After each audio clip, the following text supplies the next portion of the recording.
I found the first letter on a Tuesday. It didn't come in the mail. Not really. It was just there, in our mailbox. No stamp, no postmark, no return address. Just our names, written in a child's handwriting. Mara and Eli. Inside, on a single sheet of folded notebook paper, was this. Hi, Mum and Dad. You don't know me yet, but I'm your son. I'm writing from the future. I just wanted to say thank you. You're doing everything right. I'll see you soon. Love, me. We laughed at first. We thought it was a prank. Maybe one of the neighborhood kids had slipped it in. It was cute, innocent. We saved it on the fridge for fun. The second letter arrived a week later. This time, it was inside the house. I found it on the kitchen counter, beside the coffee pot. No one had been in. No signs of a break-in. Nothing stolen. The doors were locked. We had no cameras, but we were always careful. Still, there it was. Hi again. Mara, your headaches are from the water. It's the pipes. Don't drink it anymore. Eli, bring an umbrella on Thursday. You'll need it. I love you. Me. Mara had been having migraines for weeks. Her doctor thought it was stress, maybe hormones. But she stopped drinking the tap water and switched to bottled. Within 3 days, the headaches vanished. Thursday brought on an unexpected hailstorm. Everyone at the office was drenched. I was dry. After that, we stopped laughing. We didn't talk about it at first. We just obeyed. Quietly. Unsure why. The letters were always right. Helpful.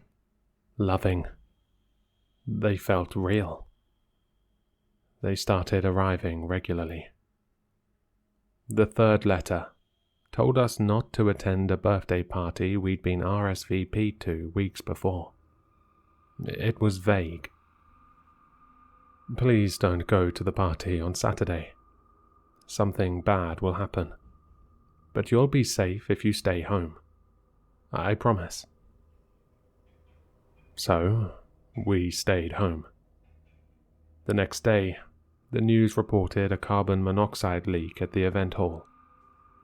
Several people were hospitalized. One person died. The following letter said, "Thank you. That would have been very bad for us." We started saving every letter.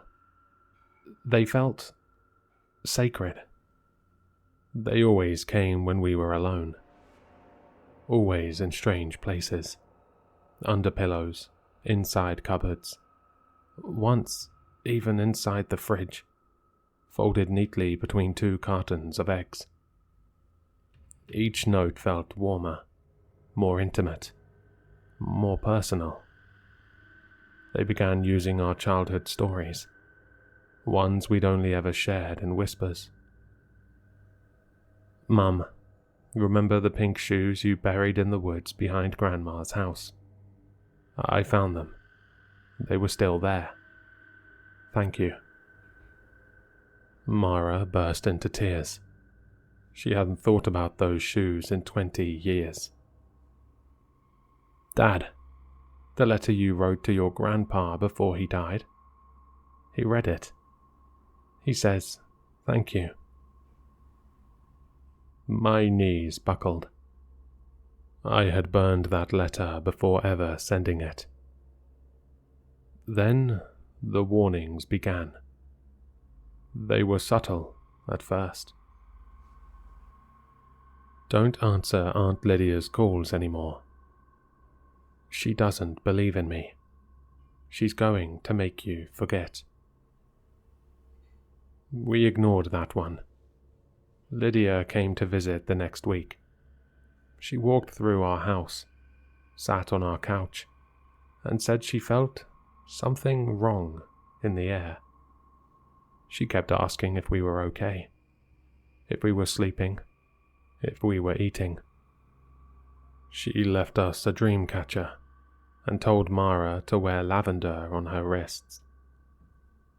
The letter that night said, "She saw too much. You have to be careful." 2 days later, Lydia's car crashed on a mountain road. She survived, but she was in a coma for 2 weeks. We never called her again. By the time the pregnancy test came back positive, we didn't question it. It didn't matter that we hadn't planned for children. It didn't matter that I'd had a vasectomy 5 years earlier. "Miracle," Mara whispered. "Destiny," I said. We held hands in the kitchen, trembling. The house felt too still. Outside, the wind stopped. The letter was already on the counter. "He's coming. Thank you for making it possible." The letters became more frequent, more urgent. "Don't trust the man with the dog who walks past at 8:15. He's watching us." "Don't let the doctor touch Mum's stomach. He'll feel something he's not supposed to." "Don't look into the mirror for too long." We didn't know what that meant, but after a while, we couldn't. Our reflections began to move out of sync. The pregnancy progressed rapidly. By what should have been week 12, Mara looked full term. She didn't gain weight. Her skin remained smooth, flawless, but her stomach grew, and the skin over it pulsed faintly, like something underneath was testing the boundaries. She didn't sleep much. When she did, she murmured in a language I didn't recognize. The letters still addressed us lovingly. "You're both doing so well. I'm so proud of you. Don't listen to anyone else. They'll try to keep us apart. You have to protect me. We're almost ready." Then came the letter about Mr. Halberd, our neighbor. "He knows. He's been watching you. He's going to ruin everything. You have to stop him." We were scared. We believed it. Halberd had always been nosy, sure, but lately, he had been stopping by more, asking strange questions. "You folks expecting? You look different. This house, something about it feels wrong now." The next note said, "He's lying. He always has. He hurt children once. He'd hurt me too. Do what you need to do." Mara convinced me to confront him. It wasn't supposed to happen like it did. But it did. Halberd fell down the stairs. His neck broke. We didn't call the police. We buried him under the garden shed. We found a letter in the soil the next morning. "Thank you. He won't interfere anymore." Mara went into labor that night. That's when the sky turned black. Not cloudy, not stormy, just black. Like someone had painted over the sky with tar and forgot to leave room for the stars. The power flickered once, then died. Every light, every outlet. My phone screen refused to turn on, even with a full charge. The clocks froze at 11:44.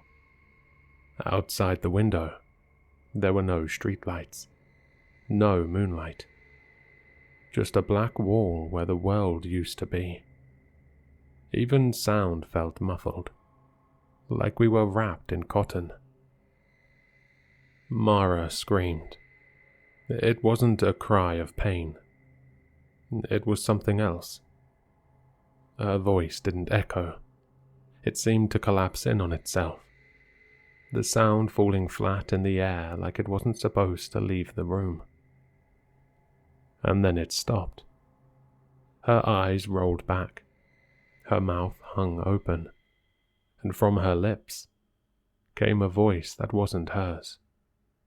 Not deep, not monstrous, just wrong, like 100 whispers trying to form one word. I leaned close, trying to understand. She convulsed once, twice, then went completely still. Her stomach bulged and contracted in slow, rhythmic pulses. Something was moving beneath the skin.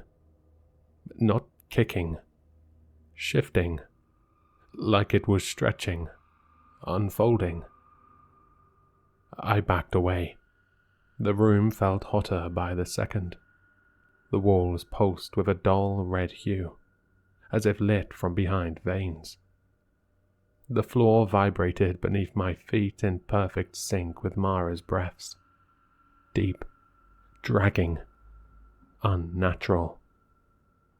There was no blood, no contractions, just silence and movement. Then came the sound.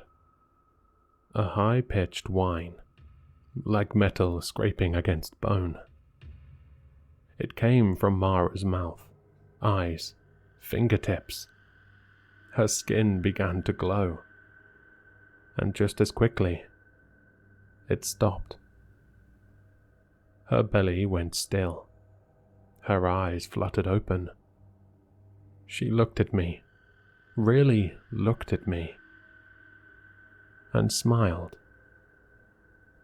"It's okay now," she said. I dropped to my knees beside her. The glow in her skin faded, and then, slowly, impossibly, she reached down and pulled something out of herself. Not screaming, not shaking. Calm. Serene. What she held was not a baby. It was shaped like one, sure, but the proportions were wrong. Limbs too long, eyes too large, skin smooth and translucent like polished stone. It blinked at me. Its mouth opened into a crooked smile. And God help me. I smiled back. We didn't sleep that night. Not because we were afraid. Because the baby, our son, didn't want us to. He didn't cry. He didn't fuss. He just stared, wide-eyed, from the little nest of blankets we laid for him in the living room floor. His eyes never closed. Not once. "He doesn't blink," Mara said around 3 a.m. I hadn't noticed, but she was right. He watched us constantly, like he was memorizing us, studying us.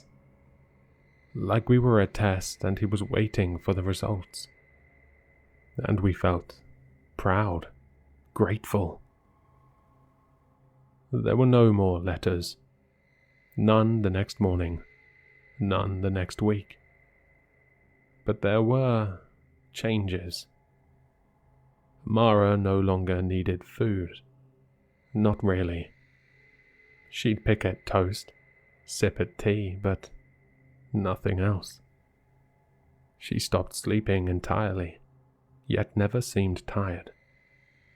She said her dreams now lived outside of her, that he had taken them from her for safekeeping. I kept working, going through the motions, but people looked at me differently. My co-workers asked if I was okay. One even reached out and grabbed my arm like he thought I was about to collapse. "You've been losing weight," he said. "You look pale." I looked in the mirror that night, and I didn't recognize myself. But when I turned away, I saw my reflection blink, and I hadn't. The next letter came 2 weeks later. It wasn't in the mailbox. It was in the crib, folded beneath our son's body, like a note left in a bassinet at a fire station. It was different, printed, not handwritten. Sharp letters, uniform and cold. It read, Phase 1 complete. Secondary conditioning successful. Intervention no longer necessary. Initiate localization. We didn't understand what it meant until the dreams started. Not for us, for others. We got a call from a friend in New York, terrified. She said she dreamed of us, but not how we are. She saw us in a house with no windows, holding something that looked like a child but wasn't. Smiling, rocking it, singing lullabies in a language she couldn't understand. She woke up crying. Then the dreams spread. Relatives, co-workers, strangers. People messaged us, confused, disturbed. We saw you. We saw him. He told us things. He told us what's coming. He, not it. He had a name now. And then he spoke it. To us. Out loud. Just one word, in a language we couldn't place. But it cracked the glass on the coffee table, sent every dog on the block into a howling frenzy. Mara dropped to her knees and whispered, "Yes, yes, I hear you." The house felt smaller after that, warmer. The walls pulsed slightly, like lungs. The lights no longer worked, but we didn't need them. Everything inside glowed softly, like it had its own hidden sun. I stopped going to work. I couldn't remember what my job had been anyway. Mara spent all day with him, cradling him, speaking to him in strange murmurs. Her head tilted like she was listening to music I couldn't hear. Sometimes she would hum. Not a lullaby, but something more primal, like static turned into a melody. I started finding drawings on the walls, childlike scribbles at first, then more complex. Circles within circles, jagged geometry, sharp lines forming impossible angles. I tried to wipe them off. They didn't smudge. They were drawn in something that wasn't ink. I woke one morning to find a spiral traced on my chest in fine red lines. Not a wound, more like a tattoo that had always been there. That's when I knew he'd started using me too. The next letter didn't come on paper. It came through the radio. The kitchen radio hadn't worked since the blackout, but it turned on by itself at 2:17 a.m. White noise at first, then a child's voice. "You've both done beautifully. It's almost time. Please, make room. Others are coming." The sound looped once. Then the radio exploded. It started raining the next day. Black rain. Thick and slow. Like oil. It didn't splash. It struck. The sky above us had not returned. There was no sun. No clouds. Just that awful velvet void. Like we lived beneath a blanket that didn't want to be removed. I tried to call my brother. The line clicked and opened into silence. Then I heard him breathing. Then crying. Then a voice.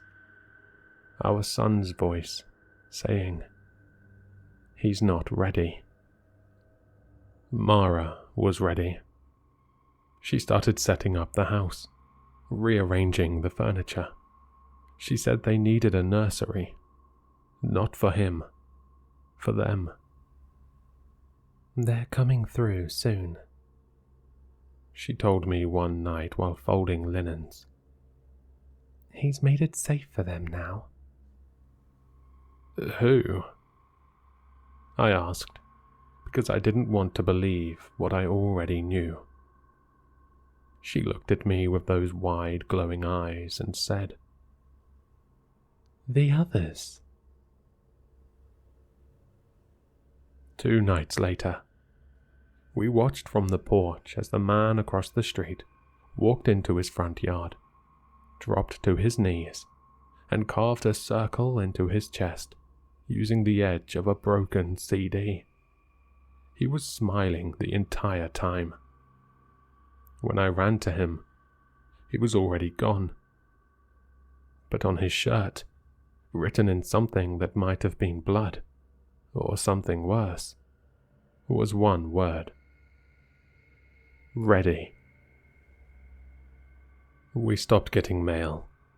No trucks came down the street anymore. No deliveries. No neighbors. The homes around us went dark, one by one.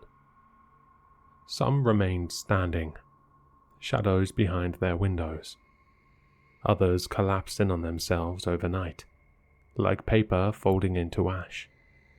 Still, we stayed, because he told us to. The house had changed. The doors no longer opened outward. Behind every door was another room of the house. The living room, the kitchen, the nursery. They had multiplied. Endless variations of the same 3 places, looping deeper and deeper the more you opened. I once passed through 7 living rooms before finding Mara again. She said it was better this way. "We need room for everyone." The next letter was scratched into the inside of the refrigerator. He's almost ready to be born again. We didn't understand. He's already here, I whispered. "No," Mara said gently. "That was just the beginning." That night, he changed. He grew. Not larger, but deeper. He felt heavier in our arms, like he contained more space than the outside of his body suggested. His eyes no longer blinked. They shifted, like you were never quite looking at them directly, no matter where you stood. He called me by my real name, not Eli. The one no one knew, not even Mara. And when I asked him how he knew it, he said he gave it to me. We found the final letter in our bed, folded neatly, resting on our pillows.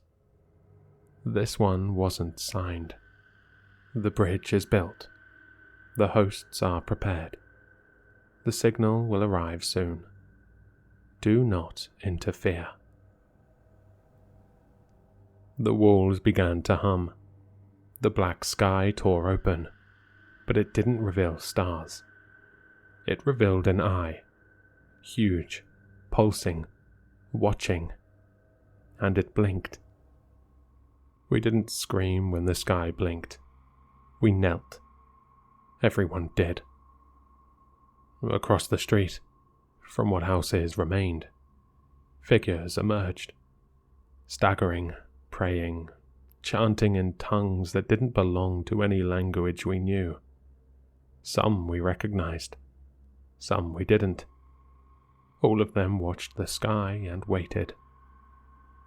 And our sun, our beautiful, impossible sun, smiled.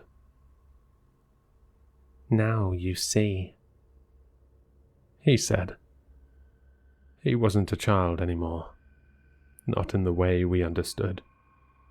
His body hadn't aged, but his presence filled the house like gravity. He bent the air. Light avoided him. Shadows bowed. We didn't mean to help this, I told Mara. She didn't answer.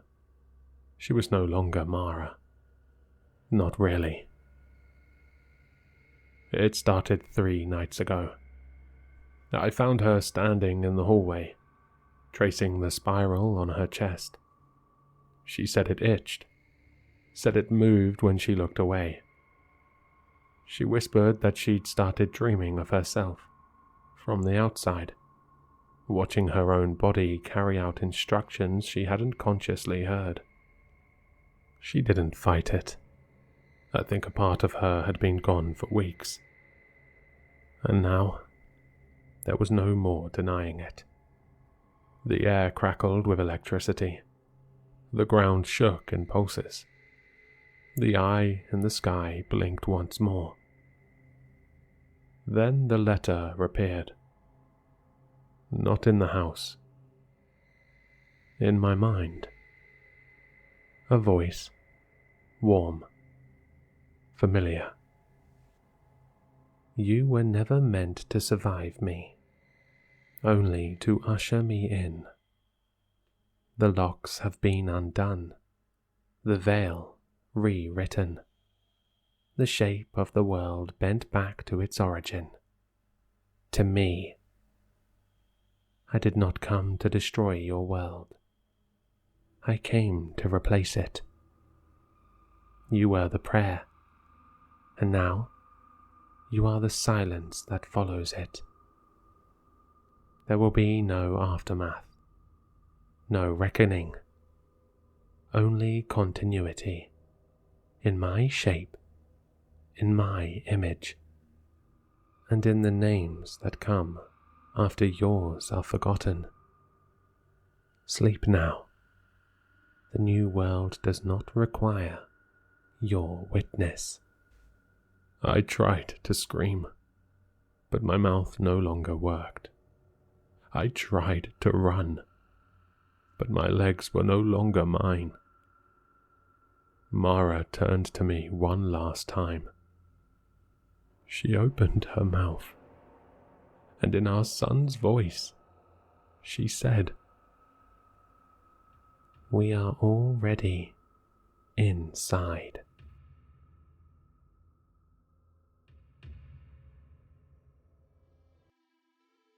I hope you enjoyed the story. For more content, please like, subscribe, and leave a comment. Your support keeps the shadows dark. If you want more Sinister, links to my social media and Spotify can be found in the description, unless you're already there. Don't forget to sign up to the Patreon, where you can see all the content a day earlier, and an exclusive video every month once we hit 20 patrons. Until next time, keep your lights low, eyes open, and your doors locked.